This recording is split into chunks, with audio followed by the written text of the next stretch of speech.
seem like the type to love and leave and disappear right after the song. So give me the night to show you and hold you. Don't leave me out here dancing alone.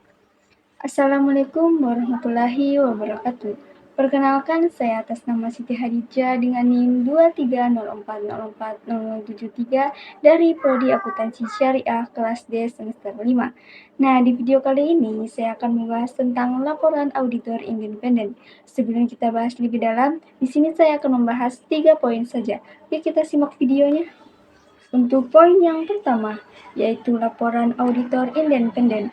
Laporan audit merupakan media yang dibuat oleh auditor independen dalam mengkomunikasikan hasil dari serangkaian proses audit dalam bentuk opini audit yang ditujukan kepada pihak yang berkepentingan, seperti pemegang saham atau pihak yang bertanggung jawab atas tata kelola perusahaan atas laporan audit.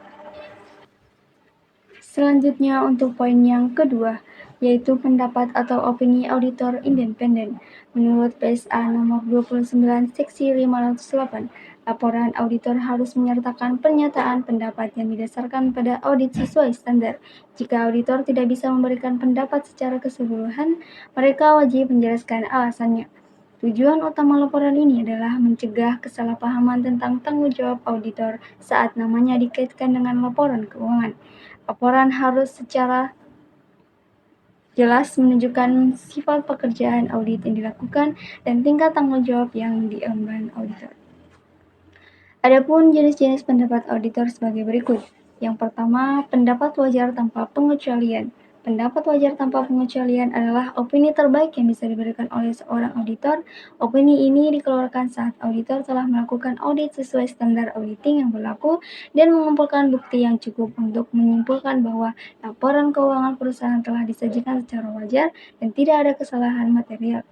Yang kedua, pendapat wajar tanpa pengecualian dengan bahasa penjelasan. Opini ini pada dasarnya sama dengan opini wajar tanpa pengecualian, tetapi auditor menambahkan paragraf penjelasan untuk menarik perhatian pembaca pada hal-hal penting tertentu.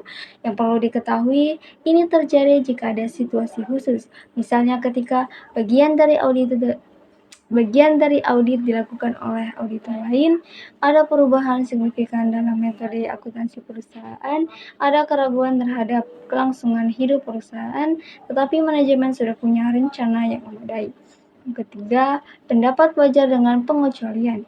Pendapat ini diberikan ketika ada masalah yang material, tetapi tidak mempengaruhi seluruh laporan keuangan. Auditor merasa laporan keuangan secara keseluruhan wajar, tetapi ada batasan dalam lingkup audit atau adanya penyimpangan dari prinsip akuntansi yang berlaku umum. Saat memberikan opini ini, auditor harus menjelaskan alasan pengecualian secara detail dalam paragraf terpisah. Dan yang keempat, pendapat tidak wajar. Ini adalah opini terburuk yang bisa diberikan. Pendapat tidak wajar dikeluarkan ketika auditor menyimpulkan bahwa laporan keuangan tidak disajikan secara wajar sesuai dengan prinsip akuntansi yang berlaku umum. Artinya, ada penyimpangan yang sangat signifikan dan menyeluruh sehingga laporan keuangan dianggap tidak dapat diandalkan. Auditor wajib menjelaskan semua alasan yang mendukung opini ini. Dan yang terakhir, pernyataan tidak memberikan pendapat. Auditor menolak untuk memberikan opini apapun pada pelaporan keuangan. Ini terjadi ketika auditor tidak bisa memperoleh bukti audit yang cukup karena adanya pembatasan lingkup audit yang signifikan. Dengan kata lain, auditor tidak dapat menyimpulkan apakah laporan keuangan itu wajar atau tidak, sehingga ia tidak bisa memberikan pendapat. Kemudian untuk poin yang terakhir yaitu elemen laporan auditor independen. Nah, di sini ada 7 elemen laporan auditor independen yang akan saya bahas. Di antaranya adalah yang pertama, judul laporan harus mengandung kata independen untuk menunjukkan bahwa audit dilakukan secara tidak memihak. Yang kedua, alamat laporan audit biasanya ditujukan kepada Dewan Direksi dan pemegang saham di Indonesia. Laporan juga bisa ditujukan kepada Dewan Komisaris karena menganut sistem Dewan atau Dewan Pengawas dan Dewan Manajemen yang berbeda dengan Amerika Serikat yang menggunakan satu Dewan Direksi. Yang ketiga, paragraf pendahuluan menyatakan bahwa KAP telah melakukan audit, menyebutkan laporan keuangan yang telah diaudit termasuk tanggal dan periode akuntansi. menegaskan bahwa manajemen bertanggung jawab atas laporan keuangan, sementara auditor bertanggung jawab untuk menyatakan pendapat berdasarkan audit. Yang keempat, paragraf ruang lingkup menjelaskan apa yang dilakukan auditor, menyatakan audit dilakukan berdasarkan standar auditing yang berlaku umum, menjelaskan bahwa audit dirancang untuk memperoleh keyakinan memadai bahwa laporan keuangan bebas dari salah saji material.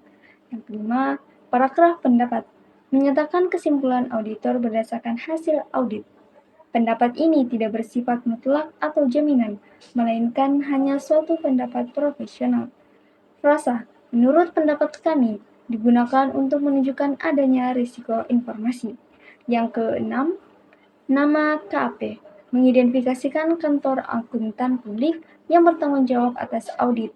Ini penting karena KAP memiliki tanggung jawab hukum dan profesional terhadap kualitas audit.